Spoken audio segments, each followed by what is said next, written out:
ഇന്നൊരു വെറൈറ്റി മുട്ടത്തോരനാണ് കേട്ടോ വയ്ക്കാൻ പോകുന്നത്.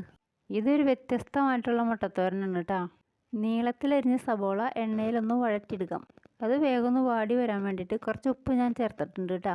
അതിന് ശേഷം അതിലേക്ക് കറിവേപ്പില ചേർത്ത് കൊടുത്തു. പിന്നെ കുറച്ച് പച്ചമുളക് അരിഞ്ഞതും ചേർത്ത് കൊടുത്തു. അതിന് ശേഷം ഇതിലേക്ക് ഇഞ്ചിയും വെളുത്തുള്ളിയും ചെറുതായി അരിഞ്ഞത് ചേർത്ത് കൊടുത്തിട്ടുണ്ട്. ഇനി അതൊന്ന് വഴറ്റിയെടുക്കാം.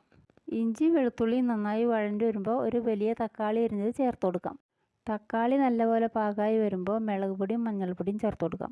പച്ചമുളക് ചേർത്തുകൊണ്ട് മുളക് പൊടി കുറച്ച് ചേർത്താൽ മതി. പൊടികളുടെ പച്ചമണം മാറിയതിന് ശേഷം നമുക്ക് നാളികേരം ചെരിയത് കുറച്ച് ചേർത്ത് കൊടുക്കാം. ഇതിലേക്ക് നമുക്ക് അരിഞ്ഞു വെച്ച കോഴിമുട്ട ചേർത്ത് കൊടുക്കാം.